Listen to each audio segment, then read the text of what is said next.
শোনার কথা চেষ্টা করেন, বুঝার চেষ্টা করেন।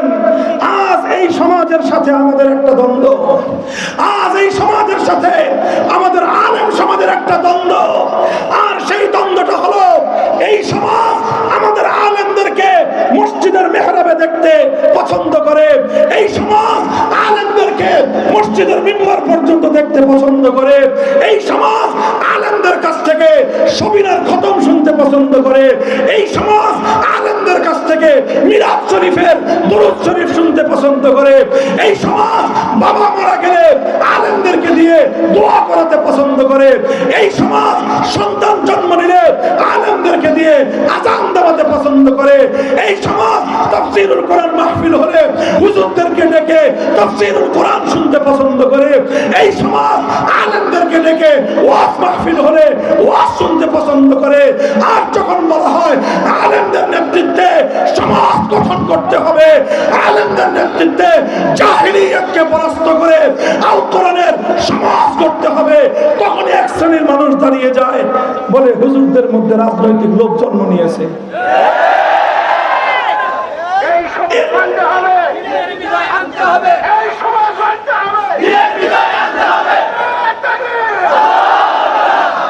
আমি বলতেছি, কান খাড়া করে শুনে রাখেন, যারা কথা বলে তারা আলেম সমাজের নেতৃত্বকে চ্যালেঞ্জ করতে চায়, যারা আলেমদের রাজনৈতিক নেতৃত্বকে চ্যালেঞ্জ করে তারা প্রকৃত অর্থে নবুয়তের নেতৃত্বকে চ্যালেঞ্জ করলো। যারা আমার নবীদের নবুয়তের নেতৃত্বকে যারা চ্যালেঞ্জ করে, আর কিছু হলে হতে পারে, ইমানদারদের বন্ধু তারা হতে পারে না।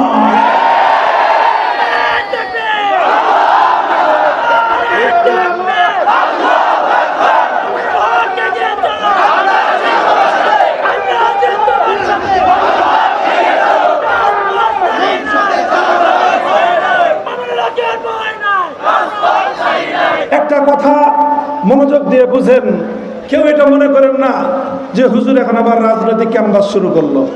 না, মামুনুল হক ওয়াজ মাহফিলে রাজনৈতিক ক্যাম্পাস করে না। এনারে চিনেন? কি নাম? আব্দুর রউফ সাহেব। খালি পরিচয়ের জন্য বলতেছি, উনি কিন্তু আমার দলের প্রার্থী। উনি হয়তো আশা করে আছেন যে আমার আমির সাহেব ওয়াজ করতেছে, আমারে হয়তো একটু পরিচয় করায় দিবে। আমি মোহতামিম সাহেবকে বলছি, মাদ্রাসার মাহফিলে আমি আমার রাজনীতির দলের ক্যাম্পাস আমি করব না। একজনে আস্তে করে আমার মার্কার নাম নিছিল, চোখ গরম দিছি, মার্কার নাম নেওয়া বন্ধ। কোন মাদ্রাসার মাহফিলে কোন মার্কার স্লোগান হবে না, সেই মার্কা যেটাই হোক, আমার মার্কা হোক, আমার চেয়ে বড় হুজুরের মার্কা হোক, মাদ্রাসাগুলোর মাহফিলে কোনো মার্কার স্লোগান হবে না। দলীয় রাজনীতি এখানে, দলীয় রাজনীতি চলবে না। কিন্তু আমি যেই কথা বলতেছি সেটা দলীয় রাজনীতি নয়, বরং সেটা ইসলামের আকীদা এবং বিশ্বাসের কথা, সেটা কোরআন হাদিসের নেতৃত্বের কথা। এবং এই জন্যই আজকে এই কথাটা বলতেছি। এই কথা তো বাস্তব যে আমাদের দেশের সাধারণ মানুষ, অধিকাংশ মানুষই দুই ভাগে ভাগ, এক ভাগ নৌকা আর এক ভাগ। এটা ভাই, এটা তো বাস্তব, এটা আমরা অস্বীকার করি না। কথা ঠিক কিনা? নৌকা যারা করেন, আওয়ামী লীগ যারা করেন, অনেক মতবিরোধ তাদের সাথে আমাদের ছিল, কিন্তু সবচেয়ে বড় মতবিরোধটা কোন জায়গায় জানেন? তাদের সঙ্গে আমাদের যুদ্ধ ছিল এইটাই, এই আওয়ামী লীগের লোকজন টপ টু বটম, একেবারে শীর্ষ নেত্রী থেকে নিয়ে শুরু করে একেবারে ইউনিয়ন পর্যায়ের নেতা না পাতি নেতা পর্যন্ত সবার কমন চরিত্র, সেটা হলো যে হুজুরদেরকে তারা সম্মান করে, দেখলে সালাম দেয়, হাদিয়া দেয়, হুজুরদের নেতৃত্বের কথা শুনলে গা চুলকায়। এটা ছিল তাদের চরিত্র। আমি একেবারে 5ই আগস্টের পর থেকে বলতেছি, হয়তো আবার কোনোদিন ফিরে আসবেন আপনারা, এখানেও আছেন, অনেকে থাকবেন, তাদেরকে ভালোবাসেন, খবরটা পৌঁছায় দেন তাদেরকে, ফিরে আসবেন, চরিত্র বদলায় আসবেন। যদি আপনাদেরকে কুফরির রাজনীতি করতে হয়, কুফরির রাজনীতি করবেন, এটা আপনার কপাল, আপনি খাইলেন। আমাদেরকে আল্লাহর কোরআনের রাজনীতির পথে যদি বাধা দিতে আসেন, যুদ্ধ হবে আপনাদের সাথে আবার।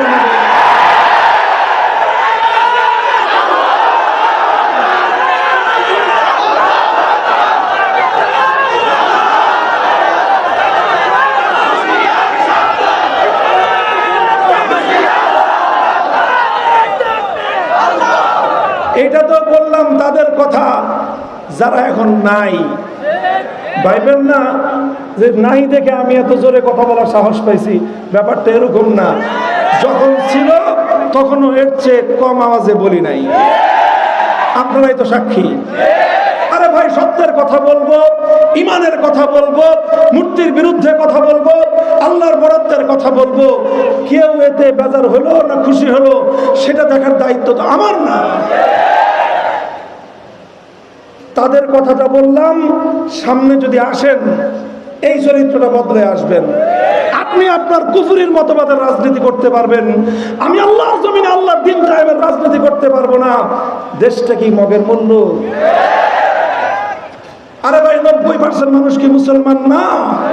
এই মুসলমানরা কি কালেমা পড়ে না? এই মুসলমানরা কি আল্লাহর নবীর নবুয়তকে বিশ্বাস করে না? এই মুসলমানরা কি আল্লাহর কোরআনকে বিশ্বাস করে না? এই মুসলমানরা কি আল্লাহর কোরআনের প্রত্যেকটা বিধানকে বিশ্বাস করে না? ও মুসলমান, তোমরা কি আল্লাহর কোরআনের রাজনৈতিক ব্যবস্থাকে বিশ্বাস করো না? তোমরা কি ইসলামের বিচার ব্যবস্থাকে বিশ্বাস করো না? সাহস থাকলে কেউ বলো যে আমি কোরআন মানি কিন্তু কোরআনের রাজনীতি মানি না, সঙ্গে সঙ্গে ফতোয়া দিয়ে দিব তুই বেঈমান, তুই বেঈমান, তুই বেঈমান। এটা গেল কাদের কথা? যারা নাই। এবার আসেন যারা আছেন তাদের কথা বলি। দেখেন, আপনাদের সাথে আমাদের এত বিরোধ কোনোদিন ছিল না, আমরা চাই না ওই পরিমাণ বিরোধ আপনাদের সাথে হোক। কিন্তু খবরদার, মনে রাখবেন, আমরা আল্লাহর দ্বীনের আমানত নিয়ে, আল্লাহর পক্ষ থেকে, আল্লাহর রাসূলের পক্ষ থেকে প্রদত্ত আমানতের জিম্মাদারি নিয়ে আল কোরআনের সমাজ কায়েম করার জন্য আমরা যখন মাঠে নামি, আল্লাহর দ্বীনকে বিজয়ী করার জন্য যখন আমরা মাঠে নামি, কোরআনের হুকুমত কায়েম করার জন্য আমরা যখন মাঠে নামি, ইসলামী শাসন ব্যবস্থা কায়েম করার জন্য আমরা যখন মাঠে নামি, তখন যদি ইসলামী রাজনীতি করি বলে আমাদেরকে কোনো কটাক্ষ করার চেষ্টা করেন, আমাদের পথে বাধা হওয়ার চেষ্টা করেন, অতীতের দুশমনদের সাথে যা করেছি আপনাদের সঙ্গে তার চেয়ে ব্যতিক্রম আচরণ পাবেন না।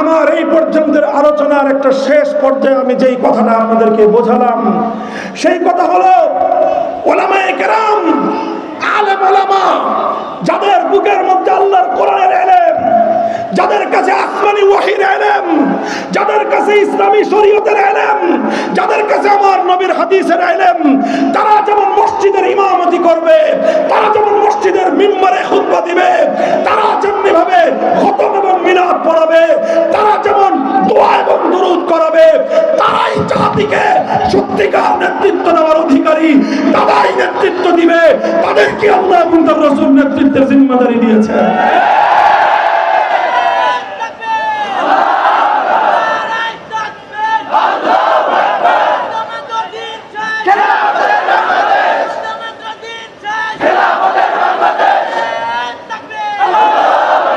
মুহতারাম হাজিরিন, আমি আবার আলোচনার শুরুর দিকে ফিরে যাই। আমার আলোচনার ধারা ছিল আমার নবীর জিন্দেগীর 4টা ধাপের কথা আমি আলোচনা করলাম। 3টা ধাপ, মৌলিকভাবে 3টা ধাপের কথা আলোচনা করেছি।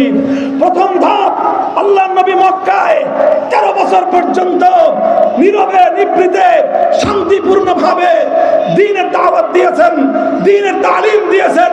নবীজি কারো সঙ্গে মারামারি করতে যান নাই, কারো সঙ্গে সংঘাত করতে যান নাই। আল্লাহর নবী সর্বপ্রথম কিছু ব্যক্তি গঠন করেছেন, উন্নত আখলাক, উন্নত চরিত্র, শক্ত ঈমান, মজবুত ঈমানওয়ালা, আমলওয়ালা, তাকওয়াওয়ালা, তৈরি করেছেন। এটা ছিল প্রথম পর্ব। এই পর্বে নবীজি থেমে থাকেন নাই। নবীজি চিন্তা করেছেন যা হওয়ার মক্কায় আর বেশি কিছু হবে না। এবার আল্লাহর নবী কদম বাড়ালেন, এবার নতুন ভূখণ্ডে যেতে হবে। আমার নবী মক্কায় নিজেকে সীমিত রাখেন নাই, হিজরত করেছেন। হিজরত করে আল্লাহর নবী তার সকল সাহাবীদেরকে নিয়ে মদিনায় পাড়ি জমিয়েছেন। ইসলামের জন্য, দ্বীনের জন্য, ক্ষমতার জন্য নয়, স্বার্থের জন্য নয়, সম্পদের জন্য নয়, একমাত্র আল্লাহর দ্বীন দুনিয়াতে কায়েম করার জন্য। এটা হলো দ্বিতীয় পর্ব। দ্বিতীয় পর্বে মদিনায় গিয়ে নিরাপদ পরিবেশ পেলেন, শান্তিপূর্ণ পরিবেশ পেলেন। এখন আর নামাজ পড়লে কেউ বাধা দেয় না, এখন আর কালেমা পড়লে কেউ অত্যাচার করে না, এখন আর ঈমান গ্রহণ করলে কেউ মারতে আসে না। শান্তি ছিল, নিরাপত্তা ছিল। কিন্তু নবীজি এখানেই ক্ষান্ত হয়ে বসে থাকেন নাই। কথা বলেন। নবীজি সামনে অগ্রসর হয়েছেন। নবীজি তৃতীয় ধাপে এসে বলেছেন এখন থেকে আমরা দ্বীনকে দুনিয়াতে কায়েম করার জন্য, সারা দুনিয়াতে আল্লাহর দ্বীনকে বিজয়ী করবার জন্য অভিযানে নামবো। যারা সেখানে বাধা দিবে, আসবে বাধা যেখানে, লড়াই হবে সেখানে। এটা ছিল আল্লাহর নবীর তৃতীয় ধাপ। তৃতীয় ধাপে বদর হলো, উহুদ হলো, খন্দক হলো, মুরাইসি হলো, বনুল মুস্তালিক হলো, অসংখ্য অগণিত যুদ্ধ হলো। বনু কাইনুকাকে মদিনা থেকে গাদ্দারির কারণে বের করে দিলেন। বনু নজিরকে মদিনা থেকে বিশ্বাসঘাতকতার কারণে বের করে দিলেন। বনু কুরাইজাকে গাদ্দারির চরম শাস্তি দিয়ে গোটা মদিনাকে ইসলাম এবং মুসলমানদের দুর্ভেদ্য দুর্গে পরিণত করলেন। এখানে শেষ? আল্লাহর নবী এরপরে মক্কাবাসীদের সঙ্গে রাজনৈতিক চুক্তি করলেন, রাজনৈতিক সন্ধি করলেন, এবং সেই সন্ধির মাধ্যমে আল্লাহর নবী তার রাজনৈতিক দূরদৃষ্টি প্রদর্শন করলেন, রাজনৈতিক দক্ষতা প্রদর্শন করলেন, রাজনৈতিক নেতৃত্বের দূরদৃষ্টি সম্পন্ন নেতৃত্বের পরিচয় দিলেন, এবং এমন একটা সন্ধি করলেন, এমন একটা শান্তি চুক্তি করলেন, যেই শান্তি চুক্তির বদৌলতে পৃথিবীর প্রত্যেকটা বড় বড় রাজাদের দরবারে ইসলামের দাওয়াত পৌঁছে গেল। যেই শান্তির বদৌলতে, যেই চুক্তির বদৌলতে পবিত্র আরবের মাটি থেকে ইহুদিদের আখড়া চিরতরে উৎখাত হয়ে গেল, এবং যেই চুক্তির বরকতে 1 বছরের মাথায় পবিত্র মক্কা বিজয় হয়ে সেখানে ইসলাম কায়েম হয়ে গেল।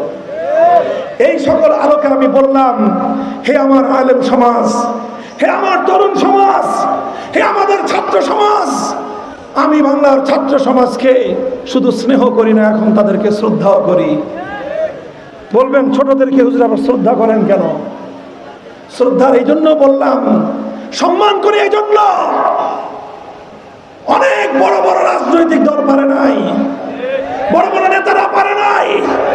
তরুণ ছাত্ররা বাংলার মানুষকে জুলুমের চাতাকল থেকে মুক্তি দিয়েছে। বিপ্লবের মাধ্যমে এদেশের মানুষের অধিকার তাদের হাতে ফিরিয়ে দিয়েছে। তরুণ সমাজ প্রমাণ করে দিয়েছে, তাদেরকে যদি ঐক্যবদ্ধ করে সত্যের জন্য ময়দানে অবতীর্ণ করা যায়, এই জমিন ইসলামের জন্যই সংরক্ষিত থাকবে। ইসলাম ছাড়া আর কিছুই এখানে চলবে না। ও দোস্ত, আমার প্রিয় ভাইয়েরা আমার, আমি এই জায়গাটায় এসে আপনাদেরকে কয়েকটা গুরুত্বপূর্ণ কথা বলেছি। 1 নম্বর কথা, আম্বিয়ায়ে কেরাম তারা শুধু মসজিদের ইমাম ছিলেন না, আম্বিয়ায়ে কেরাম তারা শুধুমাত্র মাদ্রাসার ইমাম ছিলেন না, আম্বিয়ায়ে কেরাম শুধু কবরস্থান আর এতিমখানার ইমাম ছিলেন না। হাদিস পরিষ্কার বলছে, তাসুসুহুম, আম্বিয়ায়ে কেরাম রাজনৈতিক নেতা ছিলেন। এই জন্য যারা ইসলাম মানেন, দ্বীন মানেন, কোরআনকে বিশ্বাস করেন, অন্তত ঈমান নিয়ে যদি কবরে যাইতে চান, খবরদার ইসলামের রাজনৈতিক নেতৃত্বকে অস্বীকার করার চেষ্টা করবেন। এই জায়গাটা আমি কিছু সতর্কবাণী উচ্চারণ করেছি, আলেমদেরকে আমি সজাগ হতে বলেছি। আলেম সমাজ, আমরা আলহামদুলিল্লাহ দীর্ঘ একটা সময় আমাদের কেটেছে।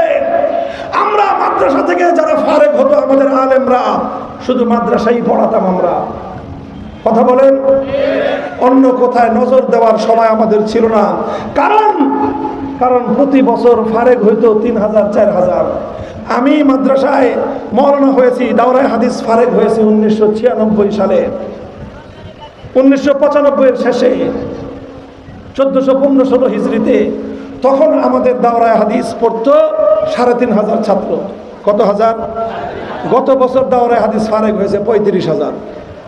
কত হাজার? ইনশাল্লাহ আগামী বছর হবে 40,000, তারপরের বছর হবে 50,000, 3-4-5 বছরের মাথায় হবে 1 লক্ষ। আলহামদুলিল্লাহ। এই যে বিপুল পরিমাণ মাদ্রাসার ছাত্র ফারেক হচ্ছে, আমাদের যুগে মাদ্রাসায় পড়ানো ছাড়া অন্য কোনো কাজের দিকে নজর দেওয়ার সুযোগ ছিল না আমাদের। কথা বলেন? কারণ এখনো উম্মতকে আমরা দিনে তালিম দিতে পারতেছি না, আর কাজ করবো কখন? কিন্তু এখন কথা হলো, এখন তো আমরা প্রতি বছর 35, 40, 50, 60,000 আলেম তৈরি হচ্ছে। আমাদেরকে মাদ্রাসা মসজিদ যেমন ভাবে চালাতে হবে, এখন আমাদেরকে সামনের দিকে কদম বাড়াতে হবে।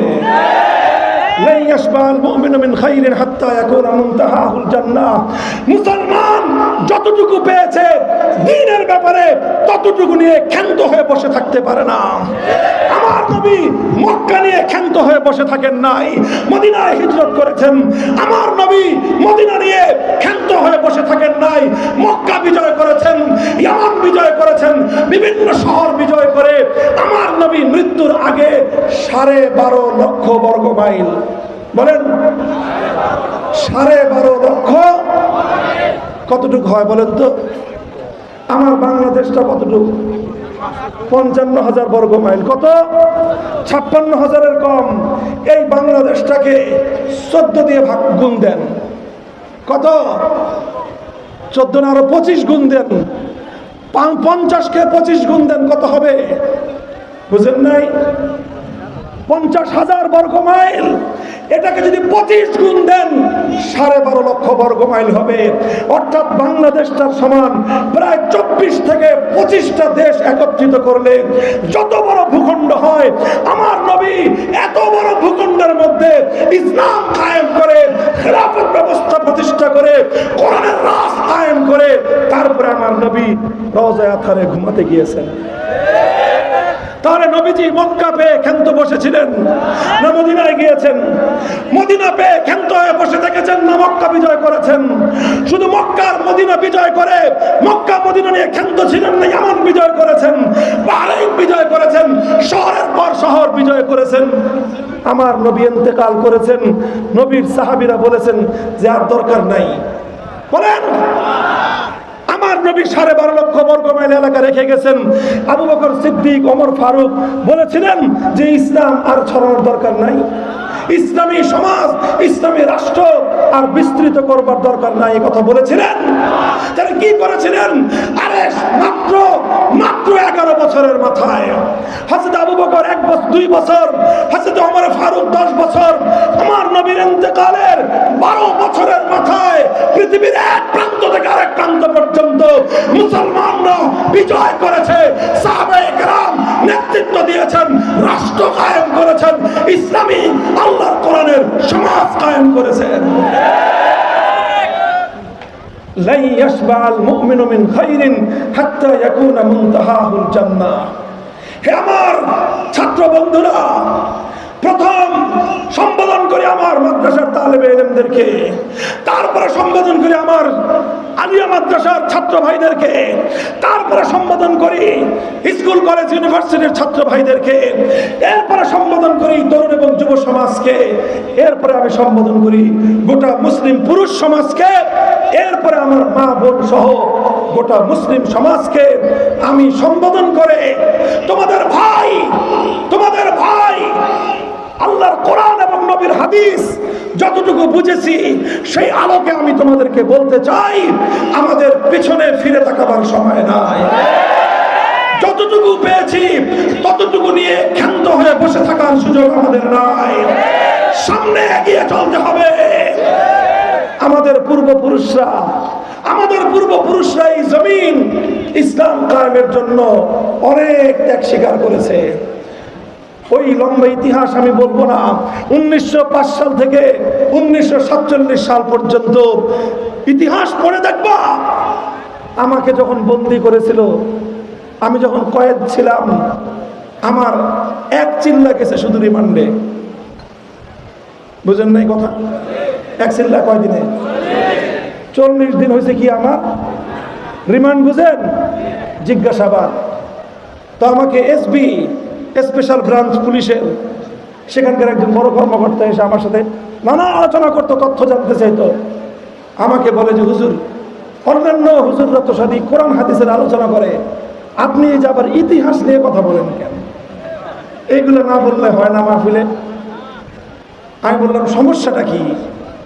কয় না, হুজুররা আখিরাত নিয়ে কথা বলবে, মুসলমানদের ইতিহাস বলতে গেলে তো বুঝেন না, মুসলমানরা কেমন যেন গরম হয়ে ওঠে। আমি বললাম এটা বললেই সমস্যা না। হয় এই আপনার সমস্যা এইটাই, আপনার এই যে চিল্লাতে লাগতেছে রিমান্ডে, এই কারণে লাগতেছে। আমি সেদিন বুঝলাম যে হ্যাঁ, যেহেতু তোমাদের গায়ে লাগছে, এই কথাই বলতে হবে। ইতিহাসের আলোচনা আমি করি, কারণ ইতিহাস তোমার বাবার ইতিহাস, আমার বাবার ইতিহাস, আমাদের পূর্বপুরুষদের ইতিহাস। পড়ো, 1947 সালে দেশটা ভাগ হয়েছিল। দেশটা কি হয়েছে? ভাগ হয়েছে। ভাগ। আপনারা বাবা মারা যাওয়ার পরে সম্পদ ভাগ করেন না? 4 ভাই সম্পত্তি ভাগ বটোয়ারা করা হয়, এটাকে কি বলে? সম্পত্তি বন্টন। সম্পত্তি বন্টন হয়েছে যে বড় ভাই পশ্চিম দিকে, মেজো ভাই তারপরে, সেজো ভাই তারপরে, ছোট ভাই তারপরে, এইভাবে বাড়ি 4 ভাগ করলো, চলার জমি 4 ভাগ করলো, সবাই যার যার ভাগ বুঝে নিল। কথা ঠিক? 1947 সালে তো দেশটা ভাগ হয়েছে। ভাগ হয়ে হিন্দুরা বলল আমরা ইসলাম মানি না, আমরা ধর্মনিরপেক্ষতা মানি, সুতরাং আমাদেরকে জুদা করে দাও। আমরা মুসলমানরা বললাম আমরা ধর্মনিরপেক্ষতা মানি না, আমরা আল্লাহর কোরআনের রাষ্ট্র কায়েম করতে চাই, আমাদেরকে জুদা করে দাও। এই মিথ্যা বলতেছি? ইতিহাস পড়ো, 47-এর ইতিহাস। আরে বেটা, যারা আওয়ামী লীগ করো তারাও তো ইতিহাসটা পড়বা, যে তোমাদের নেতা শেখ মুজিবুর রহমান সাহেব 47 সালে এই দেশ বিভাগের পক্ষে ছিলেন। তোমাদের নেতা এই পক্ষে। যারা বিএনপি করো, তোমরা তো মুসলিম লীগের পরবর্তী ভার্সন। মুসলিম লীগ না হলে বিএনপি খাওয়া লাগতো না। মুসলিম লীগের রাজনীতি কি ছিল? মুসলিম লীগের রাজনীতি ছিল আমরা মুসলমান, তোমরা হিন্দুরা আলাদা রাষ্ট্র করো, আমরা জুদা হয়ে মুসলমানদের জন্য আলাদা দেশ চাই। এইটাই ছিল 47 সাল।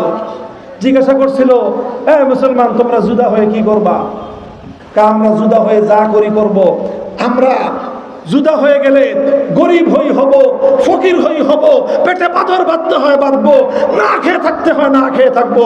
এমন একটা দেশ কায়েম করব, এমন একটা সমাজ কায়েম করব, এমন একটা মানচিত্র কায়েম করব, সেখানে খাবার না থাকতে পারে, কিন্তু সেখানে আল্লাহর জমিনে আল্লাহর কোরআনের রাজ কায়েম হবে, খেলাফতের শাসন কায়েম হবে। জিজ্ঞাসা করেন, আওয়ামী লীগ এর আগে আওয়ামী মুসলিম লীগ ছিল, আওয়ামী মুসলিম লীগের আগে মুসলিম লীগ ছিল। শেখ মুজিবুর রহমান সাহেব শুরু করছিলেন মুসলিম লীগ দিয়ে, কয়দিন পরে করলেন আওয়ামী মুসলিম লীগ, তারপরে ইসলাম বাদ দিয়ে হলো আওয়ামী লীগ। ইতিহাস আমি যদি মিথ্যা বলে থাকি চ্যালেঞ্জ করেন পারলে গিয়ে। 47 সালে যখন দেশটা ভাগ হয়, মুসলিম লীগ তো এই কথাই বলেছিল হিন্দুদের জন্য আলাদা রাষ্ট্র, মুসলমানদের জন্য আলাদা রাষ্ট্র, আমরা ভাগ হয়ে যাব, আমরা রেজমালি সংসারে থাকবো না। বুঝেন না এই কথা? এটা আপনাদের ভাষায় কথা বলতেছি আমি। রেজমালি সংসারে থাকবো না, জুদা করে দাও। আমরা জুদা হয়েছি 47-এ, জুদা হয়ে এটার নাম তখন ছিল পূর্ববঙ্গ, এটার নাম হলো পূর্ব পাকিস্তান, ওটার নাম হলো পশ্চিম পাকিস্তান। আমরা মুসলমানরা ভারত থেকে জুদা হইলাম। কেন ভারত থেকে জুদা হয়েছে? কি জন্য? কারো চেহারা দেখার জন্য? মোহাম্মদ আলী জিন্নার চেহারা দেখার জন্য? না লিয়াকত আলী খান আর আইয়ুব খানের চেহারা দেখার জন্য? আমরা সোহরাওয়ার্দীর চেহারা দেখার জন্য হই নাই, শেরে বাংলার চেহারা দেখার জন্য জুদা হই নাই। আমরা জুদা হয়েছিলাম একটা অঙ্গীকারের প্রেক্ষিতে, এখানে কায়েম হবে শরীয়তের সমাজ, এখানে ইসলামী শাসনতন্ত্র কায়েম হবে, সংবিধান হবে আল্লাহর কোরআনের সংবিধান। তো জুদা তো হয়েছে 47 সালে, এরপরে অনেক লম্বা ইতিহাস, 71 হলো, চলতে চলতে চলতে চলতে আবার এখনো আসছি। বাপের আমলে বাপ চাচারা যেই জমি ভাগ করেছে, বাপের ছেলেদের আমলে এসে ওই বন্টন কি বাতিল হয়ে যায়? বুঝেন নাই কথা? আপনার দাদার 3 ছেলে ছিল, আপনার বাবা, আপনার 2 চাচা, দাদার সম্পত্তি 3 ভাই ভাগ করেছে। এরপরে এখন আপনার বাবা মারা গেল, এখন আপনারা 3 ভাই বাবার সম্পত্তি ভোগ করবেন না 2 চাচার সম্পত্তিও ভোগ করবেন? বলেন। বাবার সম্পত্তি ভোগ করবেন। আপনার বাবা যতটুকু পেয়েছিল আপনার দাদার হিস্সা থেকে, সেই সম্পত্তি আপনার দাদার হিস্সা থেকে আপনার চাচা যেটা পেয়েছিল সেখানে তো আপনার কোনো অধিকার নাই। তাহলে 47-এ যেই দেশ ভাগ হয়েছিল সেই দেশে হিন্দুত্ববাদের কোনো অধিকার নাই, কোনো অধিকার নাই, কোনো অধিকার থাকবে না।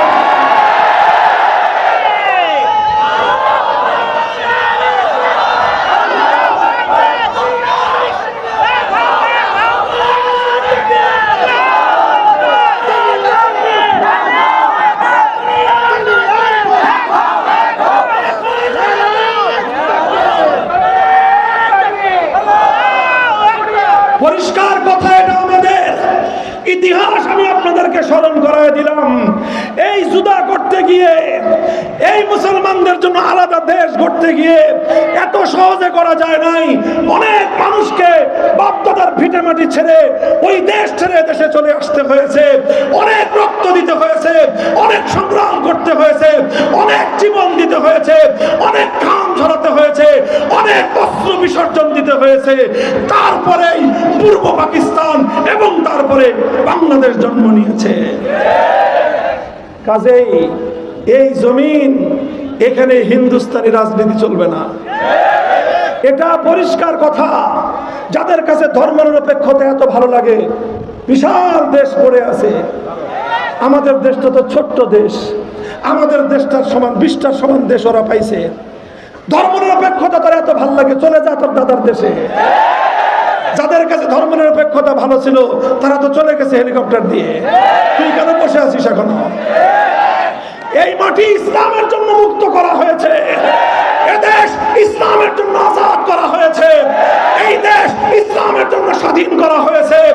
আল্লাহর কসম খেয়ে বলি, আজ না হয় কাল এই জমিনে কোরআনের রাজ কায়েম হবেই, কায়েম হবেই, কায়েম হবেই ইনশাআল্লাহ।